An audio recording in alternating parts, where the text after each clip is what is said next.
Hola, buenas tardes a todos.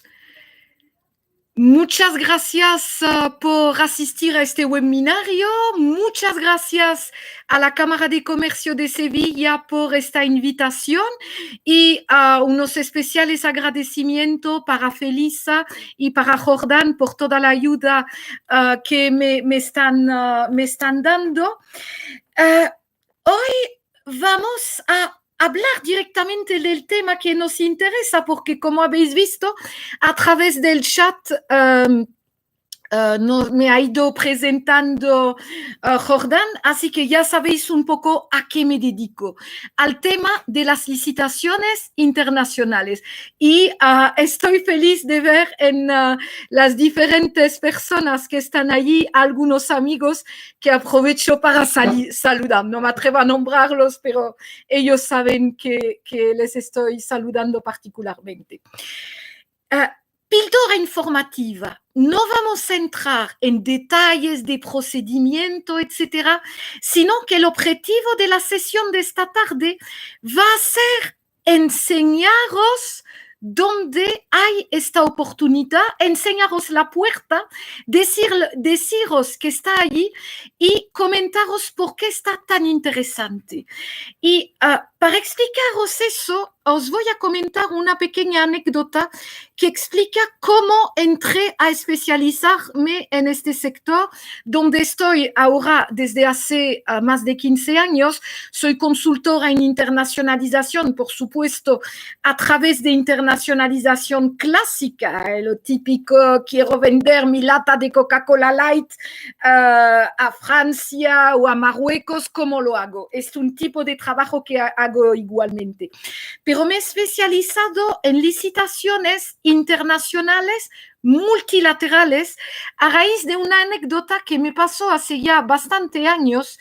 Acababa de ser contratada en una pyme granadina como directora de internacionalización de esta empresa, y mi jefe de la época me dio carta blanca. Karim, prepárame un plan de internacionalización, confío en ti y preséntame lo que vaya saliendo de eso. Empecé a trabajar buscando información, poniendo gráficos con colorines. 3 semanas después ya tenía mis países identificados, el tipo de oportunidades para la empresa, y fui a ver a este señor y me miró a los ojos y me dijo: pero ¿tú me garantizas que el marroquí me va a pagar o que el peruano no me va a intentar engañar? Entonces lo miré y dije: mire, lo siento mucho, yo eso no se lo puedo garantizar. Entonces cogió mi informe y lo tiró a la basura, sin siquiera abrirlo. Ok, el tema estaba claro: o cambio de estrategia o aquí tengo poco futuro. Y como de formación soy especialista en derecho europeo, recordé toda una serie de proyectos financiados por la Unión Europea y que se podía adquirir a través de presentación de licitaciones. Sí, los concursos que conocemos todos, por ejemplo, con el Ayuntamiento de Pinos Puente o de Dos Hermanas. Existe una serie de concursos que son financiados por una serie de organizaciones internacionales como la Unión Europea, como las Naciones Unidas, como el Banco Mundial, que nos van a ir financiando proyectos para que nosotros como empresas podamos hacerlos en otros países. Es decir, que hay una serie de organizaciones que van ayudándonos y que van dándonos una garantía de pago absolutamente total. ¿Por qué? Porque es como un poco un triángulo, o si me permitís la expresión, un ménage à trois, en el sentido que tenemos la empresa andaluza que se presenta a un concurso para ejecutar un proyecto, para seguir con mi ejemplo del principio, en Marruecos o en Perú, y vamos con todas las garantías del mundo porque nos van a pagar, por ejemplo, la Comisión Europea. Y en el caso de la Comisión Europea, el tema está absolutamente bordado porque el dinero va directamente de Bruselas a Andalucía, sin pasar por ningún sitio. Y en la misma preparación de la licitación, el documento preferido siempre por los clientes es la identidad bancaria, el número de cuenta donde quieren recibir el dinero. ¿Cómo funciona todo este mundo que sigue funcionando muy bien durante esta terrible crisis que estamos todos viviendo en estos momentos? Primero, me gustaría comentar con vosotros que hay tres grandes categorías de organizaciones de este tipo. Una es el Banco Mundial y todos los bancos regionales. Hay un banco regional para la zona de América Latina, nuestro preferido, donde estamos ganando un montón de contratos, y me permitiréis que os hable como andaluza, por lo menos de corazón, porque a pesar de este acento tan terrible, estoy viviendo en Granada desde hace ahora casi 30 años. Pero como podéis ver, el perro de San Roque se me ha atragantado. Así que, como os decía, hay tres tipos de organizaciones multilaterales que lanzan este tipo de concurso. Por una parte, el Banco Mundial, que como su nombre indica, actúa en todas las regiones del mundo, y grandes bancos regionales.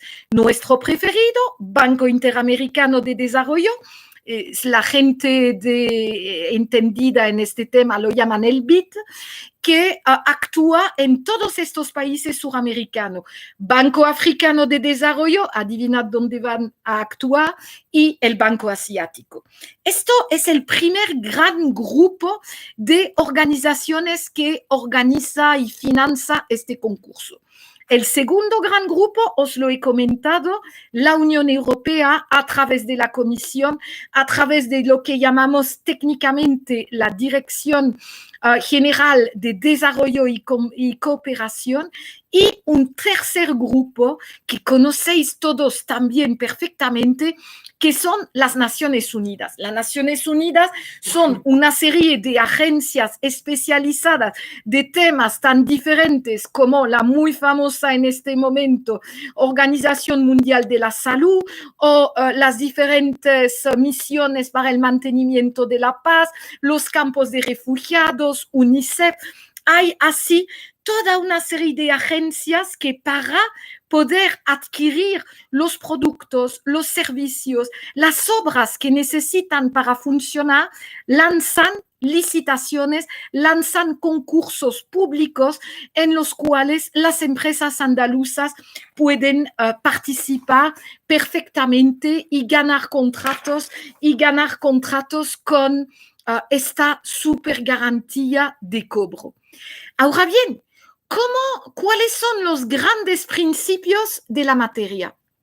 Lo primero es que estos concursos van con el objetivo, o están organizados con el objetivo de ayudar los países en vía de desarrollo. Es decir, que si vuestro objetivo es trabajar en Japón o en Estados Unidos, esta materia no es la vuestra. Tendríais o tenéis que aceptar trabajar en el marco de proyectos que se van a desarrollar en países en vía de desarrollo. Esto es un punto muy importante. Estamos en el marco de la cooperación internacional. Primer tema. Segundo tema, un tema de transparencia e igualdad. Allí hay verdaderamente muy, muy poca corrupción. Tanto que en más de 15 años de experiencia, específicamente en este sector, no he encontrado ningún caso de un concurso donde diga, ahí hay algo raro seguro. No porque los funcionarios, o como se llaman técnicamente, los procurement officers de los diferentes organismos, sean superhombres o supermujeres o santos del cielo. No es por eso. Es porque hay una persecución tan fuerte si alguien hace, ¿sabéis? El egipcio, que en realidad prefieren estar muy tranquilos, ganan muchísimo dinero en este tipo de trabajo y no quieren perder su trabajo por un tema en el cual en realidad hay pocas cosas que hacer, porque es un proceso muy transparente y sin discriminación. Esto es el lado positivo de la medalla. ¿Cuál es el no tanto positivo? El hecho que para conseguir esta igualdad y esta transparencia, el procedimiento de todos estos concursos es muy estricto, lleno de reglas que parecen, cuando se ve por la primera vez, tonterías, pero o pasamos por el aro o no hay manera. Yo, para ilustrar eso, siempre cuento el chiste del soldado española que se va al frente ruso. ¿Os acordáis? Segunda Guerra Mundial, hubo algunos voluntarios españoles que se fueron al frente ruso y allí se encontraron que había un caporal alemán que les dieron una caja con la ametralladora que tenían que utilizar para disparar en contra de los enemigos. Y el caporal alemán había preparado un modo de empleo en riguroso castellano con 36 etapas para montar una ametralladora. Y el soldado español empieza etapa número 1, etapa número 5, se estaba empezando a aburrir, etapa número 7, en la etapa número 9 ya el soldado español, eso está bien, ¿no? Esto empieza a mirar todas las piezas que hay en la carrera, eso lo arreglo yo así, sin necesidad de estas instrucciones tan detalladas. Y el soldado español, con su ingenio, empieza a montar la ametralladora y tiene una ametralladora que dispara perfectamente y le ha sobrado 5 piezas de la máquina tal y como fue concebida por el ejército alemán. Llega el caporal y el caporal se enfada. Y porque tú no has seguido el reglamento. Sí, mi caporal, pero mire, la ametralladora funciona perfectamente y además he sido, y ahí lo traduzco en el lenguaje contemporáneo, he sido súper eficiente porque me han sobrado 5 piezas que vamos a poder utilizar para volver a fundirlas y hacer una nueva arma. ¿Qué os quiero contar a través de esta pequeña anécdota?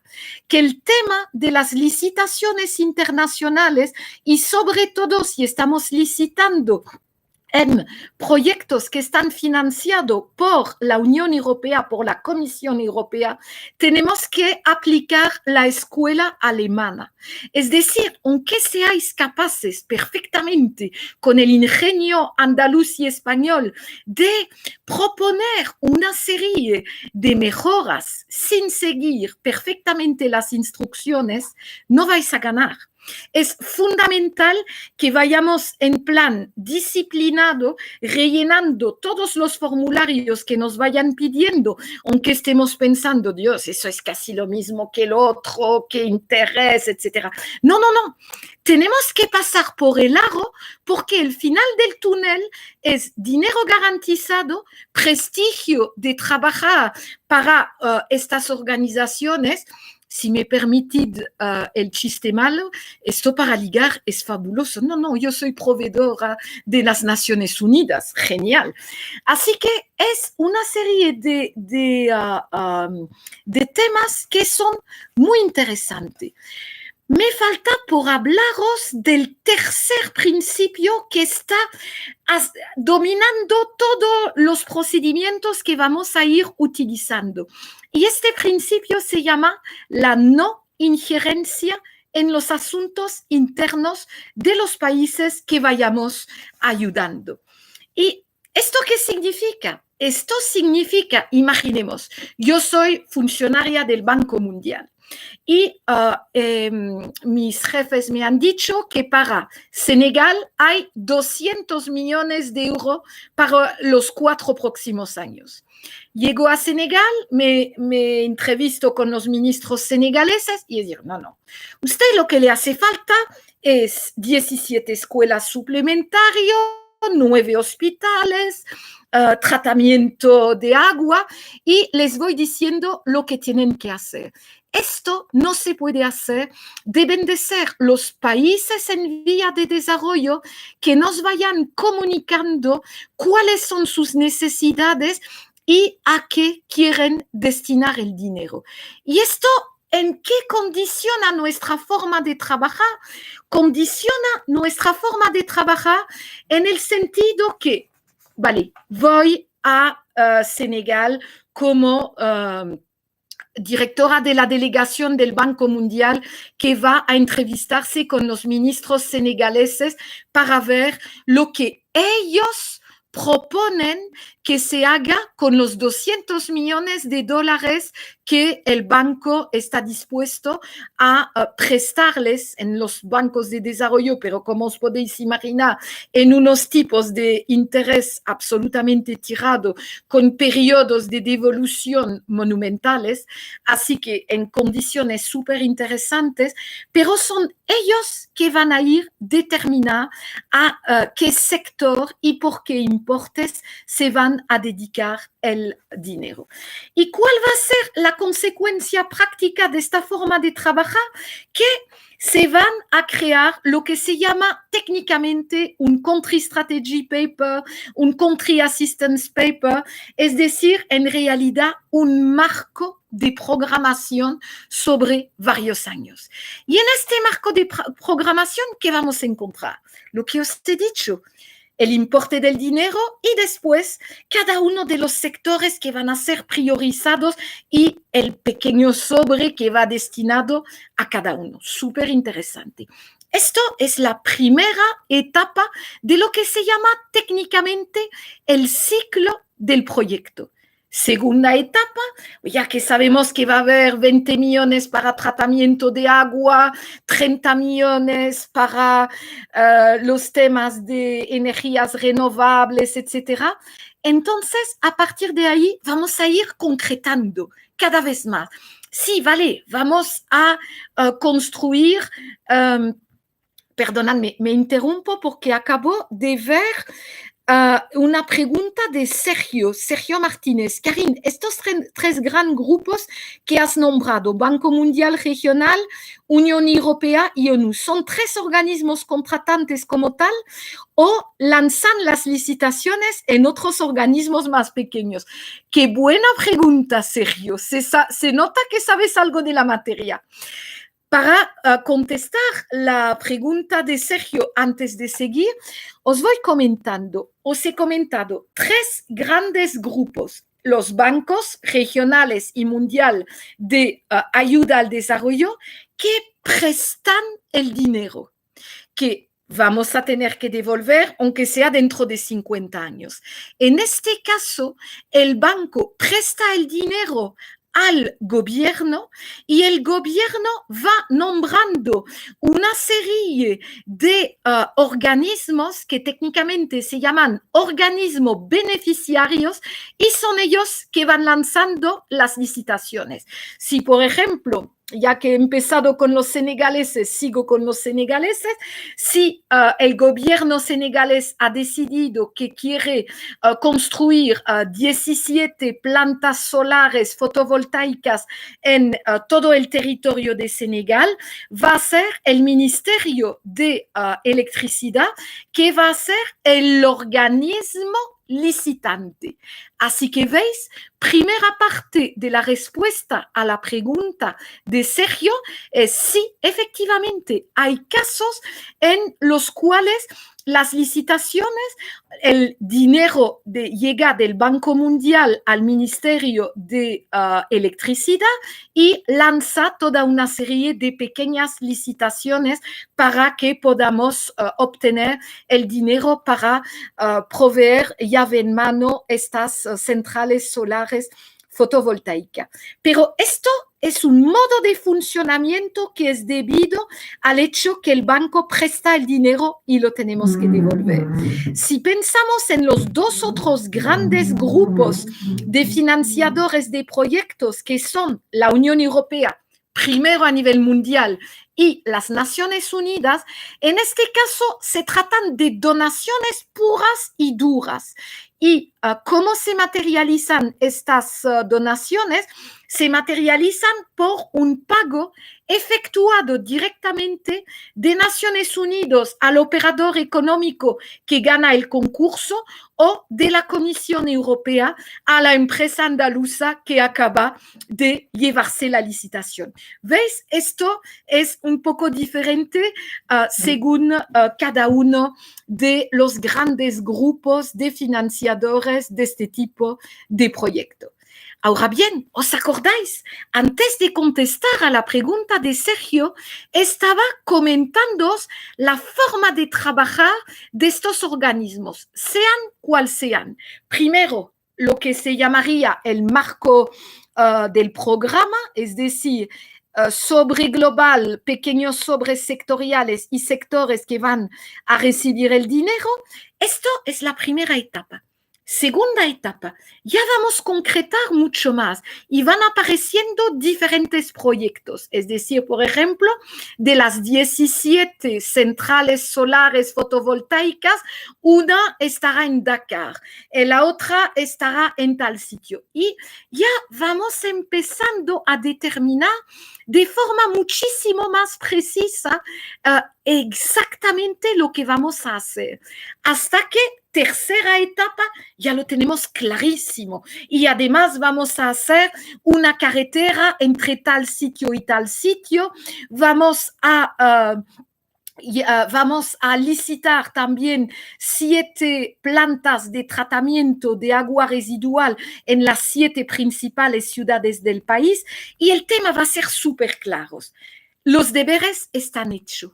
Y a partir de ahí, el banco, la Unión Europea o el organismo que financia va a aprobar los proyectos y a partir de ahí se van a lanzar las diferentes licitaciones que vamos a contestar para obtener los diferentes proyectos como empresa.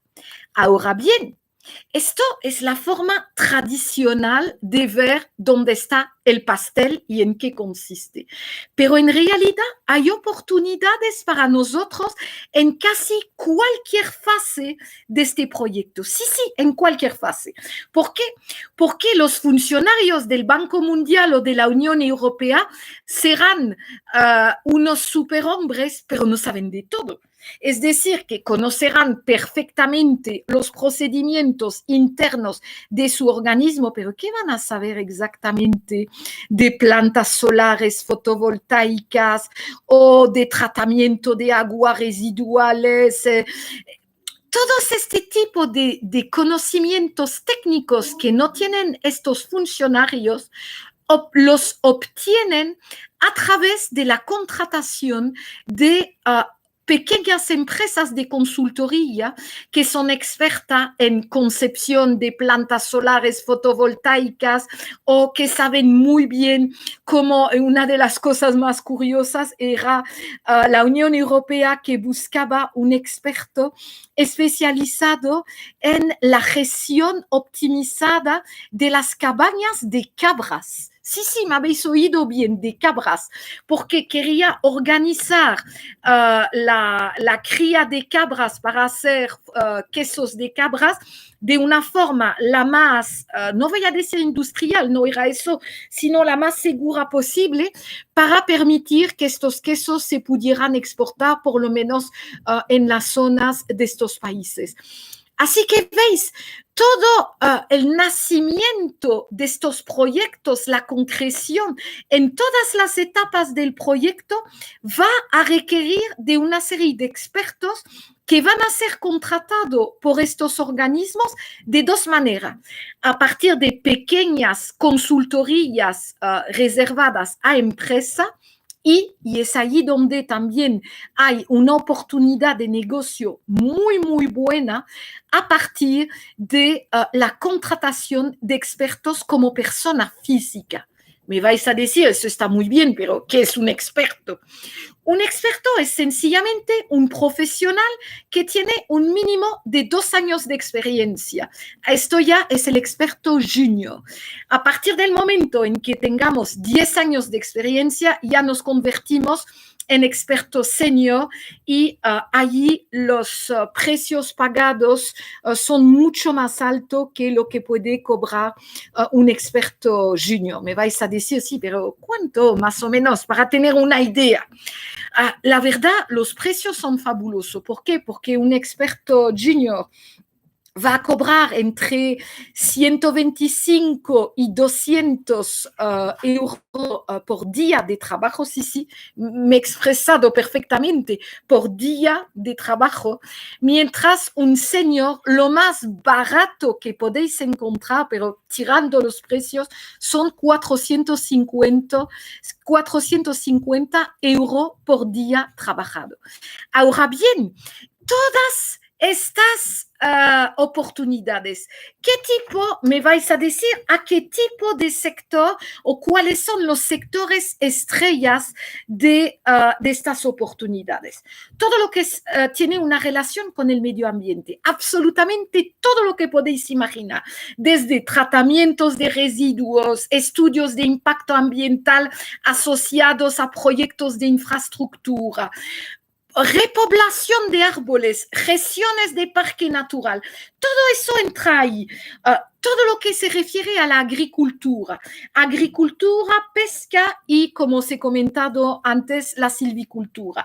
Por ejemplo, por el momento hay diferentes proyectos para la concepción de proyectos de acuicultura o a nivel de agricultura, gestión racional del agua, modernización de la agricultura, intentar ayudar zonas rurales a pequeños agricultores a ponerse juntos en cooperativa para proponer cantidades más grandes de productos y así acceder a una distribución muchísimo más profesionalizada.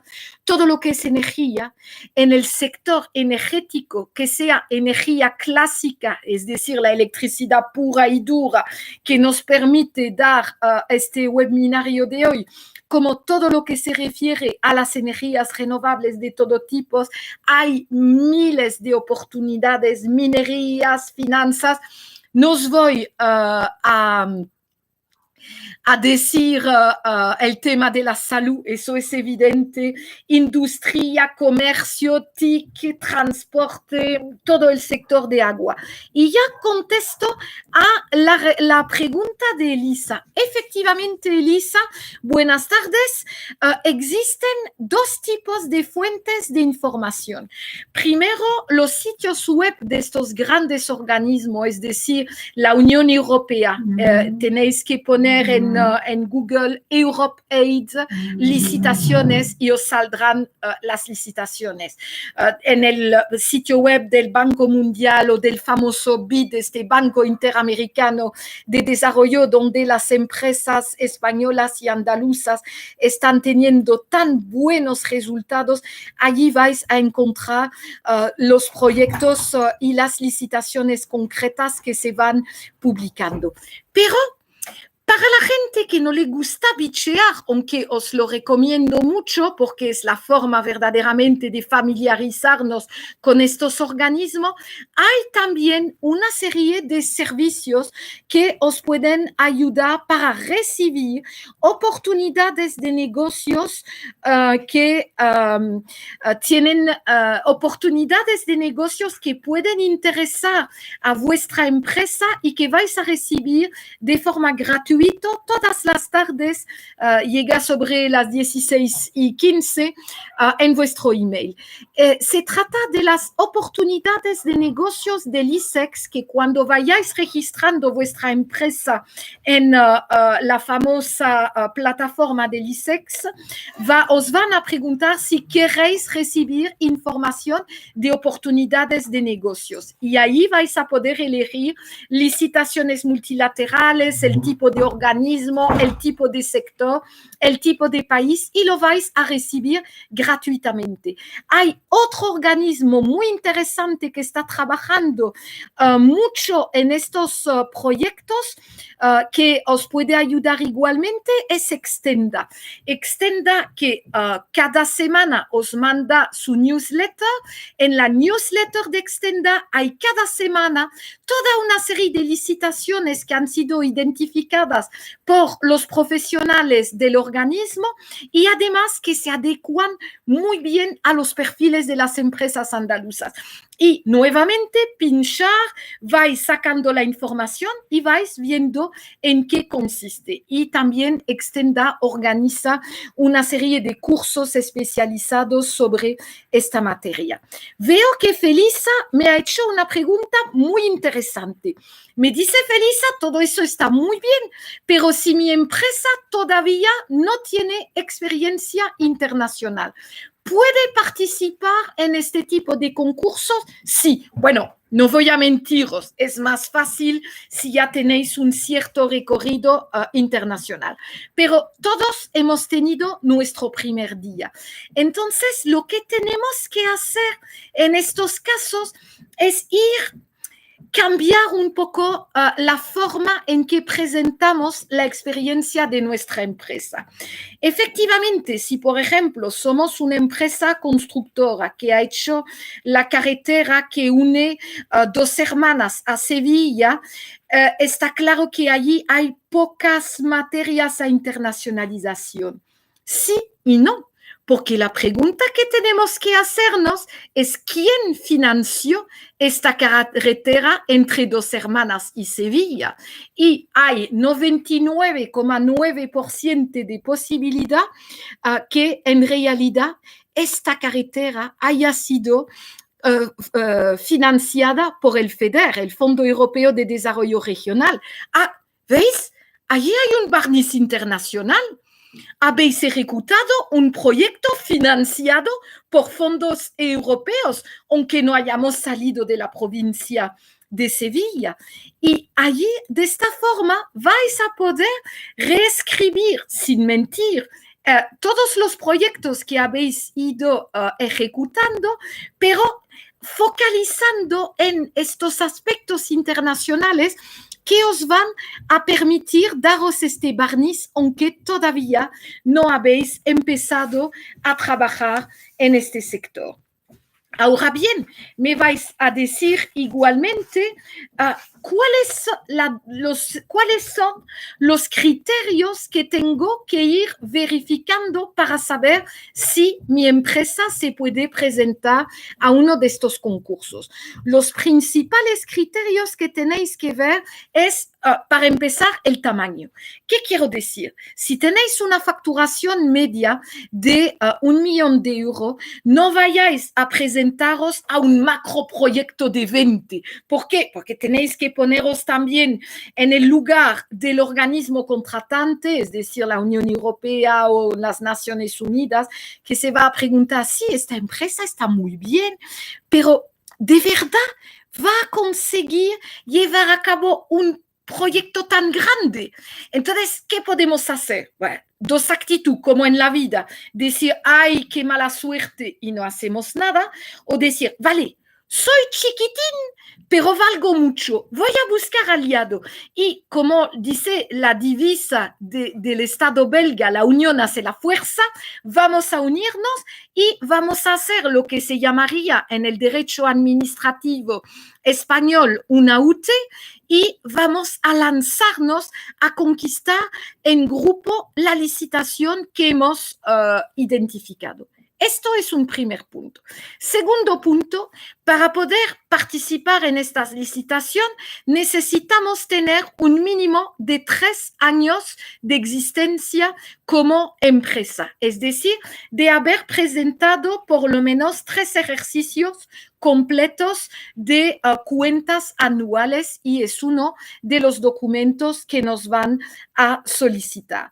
Después también hace falta buscar un nicho de mercado. ¿Por qué?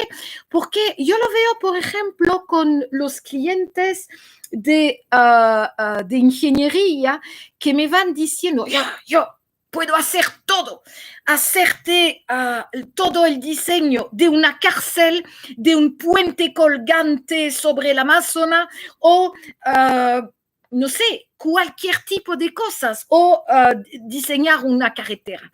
Bueno, eso está muy bien, pero es mejor especializarnos en algo que de verdad hemos hecho mucho y que podemos hacer muy bien. Y lo que nos van a solicitar estos organismos es sobre todo que seamos capaces de entregar cartas de buena ejecución. ¿Qué significa eso? En derecho administrativo español, si queremos presentar una licitación, una de las formas de hacerlos es de tener lo que se llama la clasificación administrativa. ¿Qué significa eso? Significa que nos han validado la administración española como empresa seria, como empresa que hace bien las cosas y de esta forma podemos licitar más fácilmente. Todas estas clasificaciones a la Unión Europea, a las Naciones Unidas o a los bancos mundiales les dan absolutamente igual. Lo que quieren ver son testimonios de los clientes con los que hemos trabajado que nos vayan diciendo que lo hemos hecho bien y que vayan explicando lo que hemos hecho, el importe que nos han dado para realizar eso y el tiempo de ejecución. Y cuando presentamos nuestra oferta a estos diferentes organismos, vamos a tener que entregar estas cartas de buena ejecución y después es como en las carreras ciclistas, ¿no? ¿A quién les van a pedir los análisis? A los 2 o 3 primeros con los cuales están dudando de que van a ganar o no. ¿Cómo se traduce eso en este tipo de proyecto? Sencillamente que van a llamar el cliente que ha firmado la carta para preguntarle, ¿y la empresa Don Pepito de Pinos Puente de verdad ha llevado a cabo este proyecto? Y allí es la razón por la cual, aunque es verdad, si tenemos una carta firmada, por ejemplo, por Florentino Pérez como presidente de ACS, ¡wow! Magnífico. Pero evidentemente Florentino Pérez no se va a poner al teléfono para confirmar al Procurement Officer de la Comisión Europea que esta empresa sevillana efectivamente ha llevado a cabo este proyecto. Entonces, ¿cómo lo vamos a hacer desde un punto de vista práctico? Sencillamente hablando con el director técnico con el cual hemos estado trabajando, diciéndole, mira, Ana, por favor, yo he trabajado este proyecto contigo, ¿me aceptas firmar una carta de buena ejecución para que pueda licitar con la Unión Europea? Ellos van a decir que sí. Y además, para que aparezca exactamente lo que queréis, lo que vais a hacer es escribir vosotros la carta que queráis y pedirle que la vaya firmando. Y nada más. Y en todos estos concursos tenemos que hacer 3 cosas. Presentar una serie de documentación administrativa de constitución de la empresa, las cuentas anuales, el poder de la persona que puede firmar, son básicamente los documentos. Vamos a tener que hacer lo que se llama una oferta técnica. Es que yo este puente soy el mejor para construirlo. Y si ganase el contrato, lo haría así o así. Y lo vamos presentando. Y después, claro, la tercera parte, el tema del precio.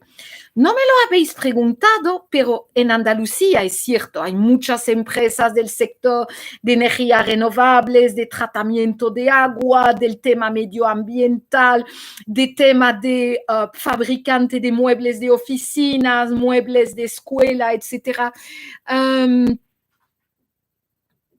Veo una pregunta de Ana, que parece que te he pagado para hacer esta pregunta. Ana me pregunta, ¿puede ser interesante la figura del intermediario para detectar licitaciones internacionales para diferentes empresas? ¿Suelen las empresas identificar, gestionar licitaciones por sí mismas? La verdad, ¿qué vais a ganar con un intermediario? Tiempo, y el tiempo es dinero.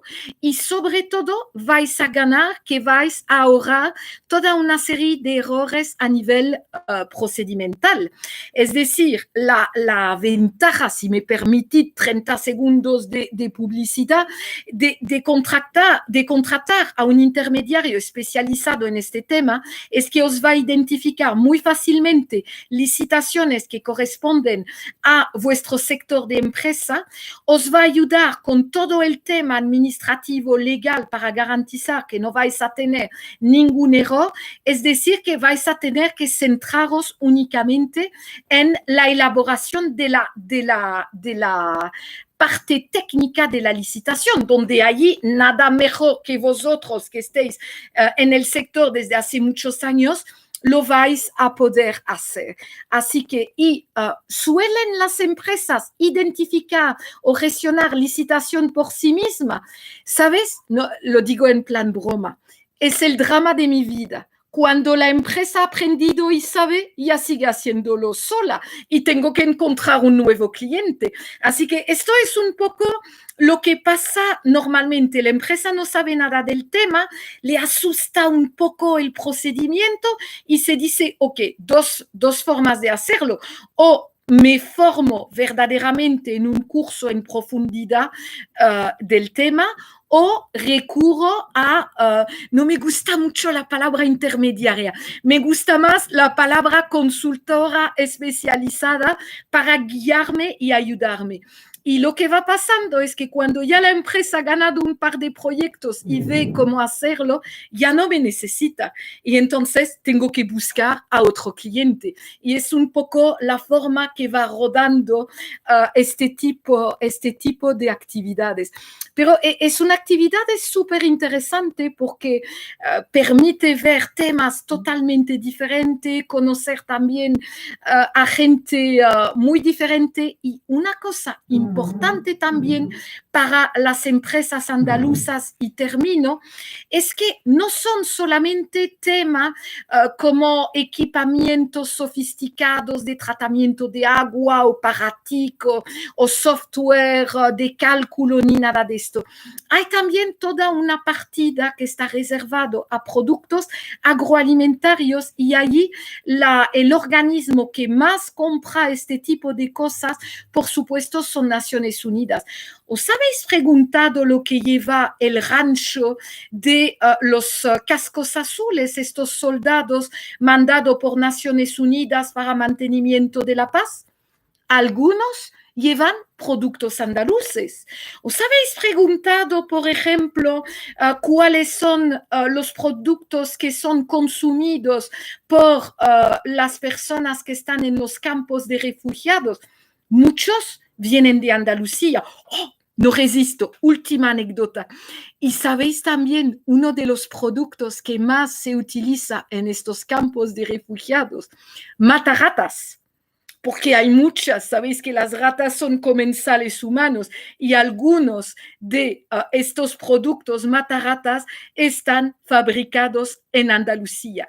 Así que en contra de las ideas recibidas, no hace falta ser una macroempresa multinacional. No, no, no. Se intenta que sean las pymes que se lleven muchos de los contratos de estas organizaciones y es las razones por las cuales veráis que muchos concursos están divididos en lotes. En lugar de tener el pastel entero, lo van dividiendo en pequeños lotes y no olvidéis nunca, es mejor también compartir un proyecto con un socio y presentarnos en UT de 2, 3 empresas que quedarnos delante del escaparate, mirar el pastel y decir, uff, cuánto me gustaría comérmelo. Y en estos momentos Veo Sergio que me pregunta sobre el precio. ¿Cómo calculas el importe si la moneda es diferente, salarios diferentes, alquiler de maquinaria diferentes y así muchos detalles que difieren de unos países al otro? Primera cosa, tenemos que ver efectivamente la moneda de la oferta. Si se trata de un proyecto de la Unión Europea, es siempre el euro. Si se trata de un proyecto de Naciones Unidas, el dólar. Pero Sergio tiene razón. Si vamos viendo proyecto del BID o proyecto del Banco Mundial, puede haber algunos proyectos que se van licitando en la moneda local del país en el cual vamos a desarrollar el contrato. Y la segunda pregunta también, si efectivamente, Sergio, podemos aportar. Bueno, voy por parte, termino esta pregunta y después hago la siguiente. Efectivamente, una de las dificultades o de la belleza de estos proyectos, si por ejemplo, mirad, un ejemplo que ha sido el primer gran contrato que gané cuando ya puse mi empresa. Era un contrato de electrificación de unas calles en la capital de Mauritania, en Nouakchott.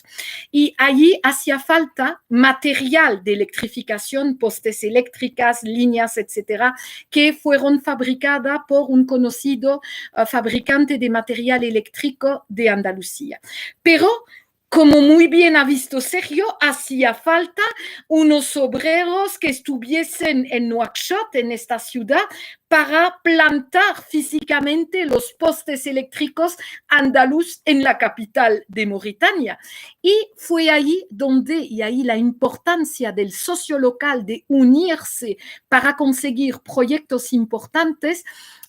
Identificamos a una empresa mauritana especializada en energía industrial que puso toda su mano de obra, que evidentemente era muchísimo más barata que utilizar obreros españoles, que hicieron toda la parte de poner en marcha el producto y hacerlo funcionar en el país. Moraleja, la empresa andaluza fabricó los países, se mandaron por transportes internacionales y solo estuvo 2 veces en el país. Una vez fue la firma del contrato, otra vez estuvo comprobando que todo estaba hecho perfectamente y a la inauguración de la línea porque había como una pequeña fiesta. Así que efectivamente son todos estos puntos que nos comentaba Sergio, son puntos que se tienen que hacer. Mercedes me pregunta si se permiten las joint ventures. Sí, se permite. La forma técnica de llamarlas en este campo es consorcio, pero por supuesto, cualquier joint venture, bienvenida sea. La pregunta de Sergio, en vez de una UT, ¿podríamos aportar la experiencia necesaria mediante subcontratista del propio país? Más que la experiencia, yo lo que utilizaría cuando voy a un subcontratista es que, lo voy a decir mal y pronto, encasquetaría al subcontratista la parte que mi empresa no quiere o no puede hacer. Y de esta forma reservamos esta pequeña parcela al subcontratista que lo va a ejecutar, mientras nosotros nos reservamos la parte más grande. Y efectivamente es una forma de trabajar y es una forma también de trabajar para las empresas que tienen menos de 3 años. ¿Os acordáis? Os dije normalmente las empresas que no tengan ya 3 ejercicios fiscales completos terminados no pueden enseñar sus cuentas anuales de los 3 últimos años y no pueden participar. Esto es una forma de participar. Así que es un tema súper interesante que ofrece un montón de posibilidades y no podemos, y menos en este momento donde necesitamos tanto de proyectos, de puertas de salidas que estén funcionando ahora mismo. Y además, mirad con garantía de pago, que esto es lo más bonito.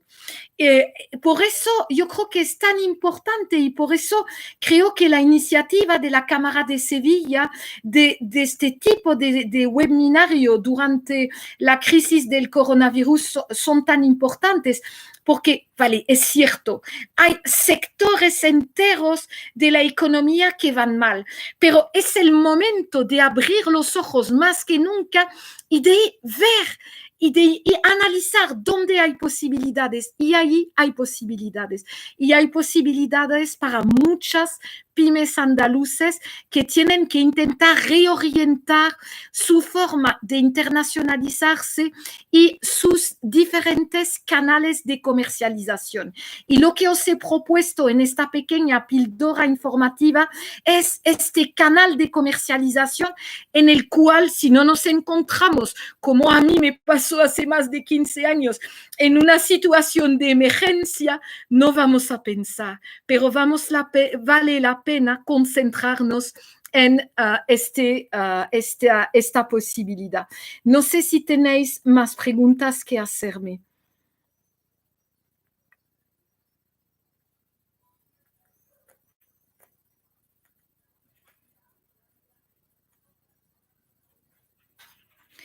¿Alguien más se ha quedado con...? Ah, buenas tardes. ¿Qué opción sería más interesante? ¿Crear una UT o subcontratar a una empresa del propio país?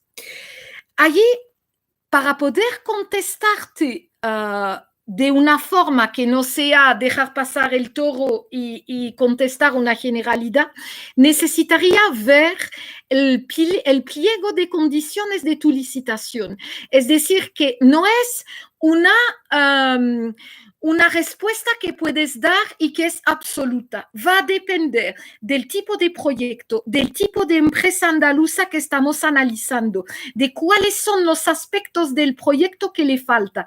Yo lo que recomendaría, más que de aceptar el socio local como subcontratista, yo iría a una UT o a un consorcio o a una joint venture limitada a este proyecto concreto. ¿Por qué? Porque de esta forma vamos a poder efectivamente, un poco como Sergio había apuntado antes, vamos a poder ahorrar costos, en el sentido que, si vuelvo a mi ejemplo mauritano, está claro que un obrero mauritano no vale lo mismo que un obrero andaluz, y de esta forma vamos a poder optimizar los costos del proyecto. Y después, recordad, nos encontramos en un sector que se enmarca dentro de la cooperación internacional.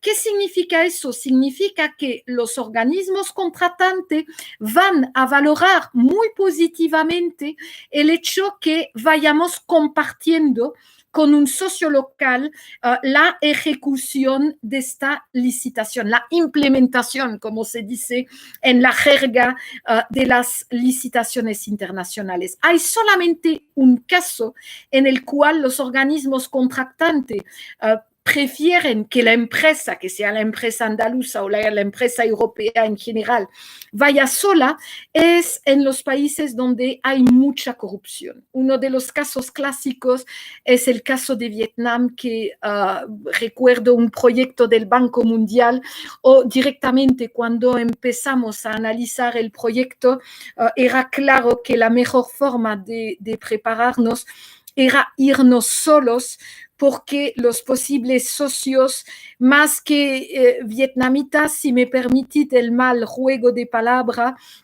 había muchos egipcios con una mano por delante y otra por detrás. Daniel me hace una pregunta. En los proyectos multilaterales, ¿deben los aranceles incluirse en el precio? En tu experiencia, ¿conoces si en estos proyectos existen beneficios fiscales efectivamente? Si pensamos, por ejemplo, en licitaciones europeas o de Naciones Unidas, existe sistemáticamente unas excepciones arancelarias para la importación en el país beneficiario de toda una serie de materiales de todo tipo. Ahora bien, a nivel procedural, aunque esto venga en el pliego de condición, lo que tenemos que hacer es, una vez que hayamos ganado el proyecto, escribir al Ministerio de Hacienda del país beneficiario, decirle, mirad, he ganado este proyecto, me tenéis que aplicar esta exención. Esto es muy importante porque, sabéis, los ministerios de Hacienda del mundo entero tienen un afán recaudatorio y unos dientes muy largos, y es la razón por la cual, para no tener problema ni tener los productos o los materiales retenidos en aduana, tenemos que solicitar inmediatamente cuando ganamos el proyecto este tipo de exención. Manuel García, ¿tiene el obrero mauritano los mismos conocimientos de obra? Muy bueno. Mira, en el caso del concurso que te comento, se trataba de tender líneas eléctricas aéreas muy clásicas, así que no había nada muy nuevo. Esto pasa en los contratos de energías renovables, donde ahí es importante que haya un equipo técnico de la empresa andaluza que se desplace al país precisamente para ir formando, pero no solamente al obrero mauritano, sino también a los funcionarios mauritanos del Ministerio de Energía. Ahí es un organismo específico, es un poco como Endesa, que se llama Somelec, y de explicarles cómo funciona el material, etc. De esta forma no tendréis riesgo de daño en toda la instalación de estas maquinarias, estos productos tan específicos, y al mismo tiempo es también uno de los pequeños trucos que os permiten tener una oferta ganadora. Es decir, que si os piden material y decís sí, pero además gratuitamente os voy a dar una pequeña formación para que podáis utilizar correctamente la maquinaria que os voy a vender, primero ganas tú porque habrá muchísimo menos averías y tendrás que ir menos, y segundo, ganas doblemente porque formando a estas personas vas a puntuar más que la gente que sencillamente suelta la maquinaria, la instala y desaparece, y es una de las claves para ganar este proyecto. ¿Más preguntas? ¿Podrías? Sí, si queréis, os voy a ver si soy capaz de escribir en el chat, y tengo un problema con el ratón. Me alegra que os guste la sesión. A ver, os voy a poner mi email por si queréis contactar conmigo, ¿vale? Aquí lo vais teniendo. Y estoy a vuestra disposición para cualquier pregunta, etcétera. Así que no sé si queréis añadir algo.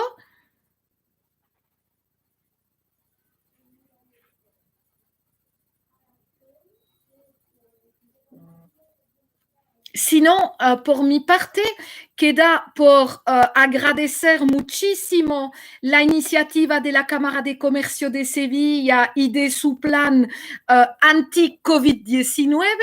Y gracias, Jordan. Y agradecer, por supuesto, a Jordan y a Felisa por toda su ayuda, y a vosotros por haberme escuchado. Y mucha suerte en todos vuestros proyectos y durante este momento tan difícil.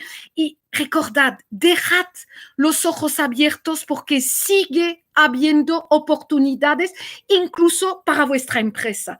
Muchas gracias. Adiós.